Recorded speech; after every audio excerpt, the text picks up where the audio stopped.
पंकजा मुंडे यांनी घेतली विलास घुले यांच्या कुटुंबियाची भेटी दरम्यान कुठला आश्वासन दिलेलं आहे तेच आपण ह्या पुढील व्हिडिओच्या माध्यमातून सविस्तर पाहूया। काल विलास घुले यांच्या कुटुंबियाची मंत्री पंकजा मुंडे यांनी सातवनपर भेट घेतल्याचं आपण पाहिलेलं आहे। केस तालुक्यातील टाकळी येथील हॉटेल व्यावसायिक असलेला विलास घुले याची चाकू भोगसून 20 जून रोजी हत्या करण्यात आली होती। या हत्या प्रकरणानंतर या हत्याकांडातील सर्व आरोपींना तात्काळ अटक करण्यात यावी, त्यांच्यावर कठोरातली कठोर कारवाई करण्यात यावी या मागणीसाठी घुले कुटुंबियासह समाज बांधवांनी केज पोलीस स्टेशन समोर ठिय्या मांडल्याचं आपण पाहिलेलं आहे। काही काळ या ठिकाणी तणावाचं वातावरण देखील निर्माण झालं होतं। या हत्या प्रकरणाचे थेट पडसाद जे आहेत ते विधान भवनामध्ये देखील पडल्याचं आपण पाहिलेलं आहे। याचबरोबर अगदी या पहिल्या दिवशी या हत्या प्रकरणावर प्रकाश टाकत आमदार धनंजय मुंडे यांनी विधान भवनामध्ये आवाज उठवल्याचं आपण पाहिलेलं आहे। विलास घुले हत्या प्रकरणातील सर्व आरोपींना तात्काळ अटक करण्यासाठी आमदार धनंजय मुंडे देखील आक्रमक झाल्याचं आपण पाहिलं होतं। याचबरोबर मंत्री पंकजा मुंडेंनी देखील या हत्या प्रकरणाविषयी भाष्य केलं होतं। प्रसार माध्यमाच्या समोर येऊन त्यांनी निपक्षपाती या हत्या प्रकरणाची सखोल चौकशी करण्यात यावी, यामधील सर्व आरोपींना कठोरातली कठोर कारवाई करण्यात यावी अशी मागणी देखील त्यांनी प्रसार माध्यमाच्या पुढे येऊन केल्याचं आपण पाहिलं होतं। याचबरोबर विलास घुले यांच्या कुटुंबियाला आपण आर्थिक मदत करणार असल्याचं देखील त्यांनी सांगितलं होतं आणि ज्या पद्धतीने मंत्री पंकजा मुंडे यांनी शब्द दिला होता तो शब्द पाळण्याचं काम देखील त्यांनी केल्याचं आपल्याला काल घुले यांच्या राहत्या घरी पाहण्यास मिळालेलं आहे। ज्यावेळेस मंत्री पंकजा मुंडे यांनी विलास घुले यांच्या कुटुंबियाची सातवनपर भेट घेतली त्यावेळेस विलास घुले यांच्या पत्नीकडे गोपीनाथ मुंडे प्रतिष्ठानच्या वतीने 5 लाखाचा चेक जो आहे तो सुपूर्द केल्याचं आपण पाहिलेला आहे। याचबरोबर या हत्या प्रकरणाचा सर्व जी काही घटनाक्रम आहे तो घटनाक्रम विलास घुले यांचे बंधू रमेश घुले यांनी सविस्तररित्या मंत्री पंकजा मुंडे यांना सांगितल्याचं देखील आपल्याला त्या ठिकाणी पाहण्यास मिळालेलं आहे।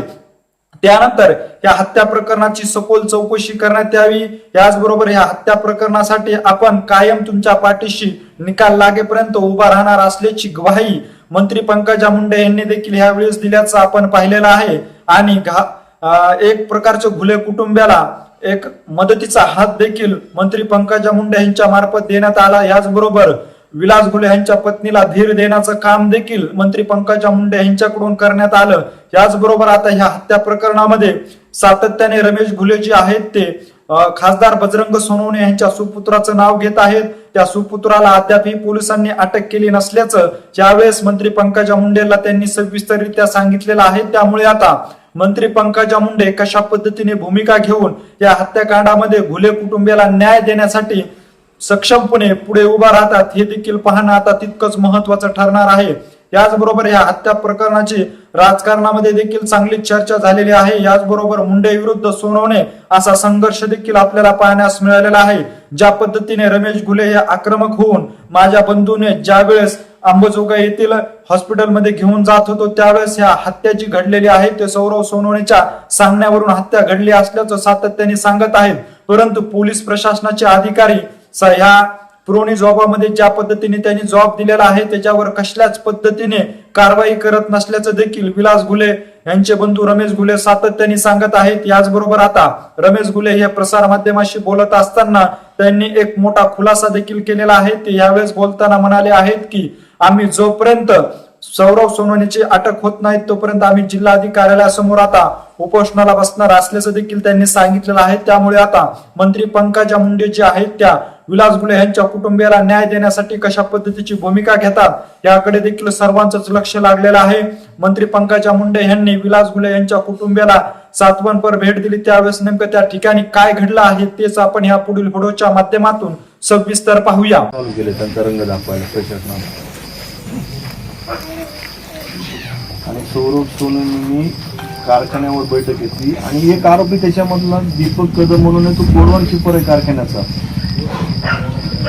आरोपीने स्वतः कबुली जबाब पण दिला की मी कारखान्याचा गोडवान किपर आहे म्हणून तो। आणि त्याची तिथं ज्या आरोपी जे मारणार आहेत त्यांचं घर आणि कारखाना 100 मीटरचं अंतर आहे काहीतरी आणि तिथंच बसून मी सगळं कट करूनच तिकडे येऊन गेलो। कदमवाड्यांनी स्वतः माझ्या भावाला असं 5 बोट पण लावले आहेत। ह्यांनी उचकावलं सगळं ह्याला मारतो म्हणून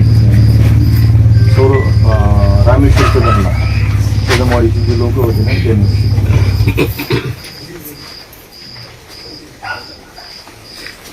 काय आता न्याय घ्यायचा अपेक्षा फक्त तुमच्याकडूनच आहे आता. बाकीच्या अपेक्षा समजा काय कोणाकडून काही भेटत नाही, हाय ते आता तुम्हीच आहे. न्यायच करून न्याय तर करायचं. आणि जो आरोपी समजा रमेशच्या पूर्व जबाबामध्ये जी नाव आहे ते खरं मेन अटक होणं महत्वाचं आहे. पण साक्षीदारांनी कोर्टात सांगितले ना, त्यांच्या कोर्टात 164 जबाब झाले, त्यांनीही सांगितले ना घटनास्थळी काय झालं, कुणी कट रचला, काय ऐकलं त्यांनी स्पॉटवर. चाकू मारताना तर माझा सक्का चुलत भाऊ असा 1 फुटावरच उभा आहे ना, आणि CCTV दिसतोय तो.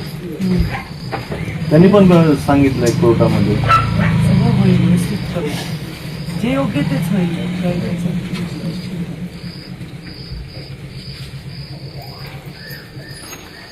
त्याला अटक झाली पाहिजे.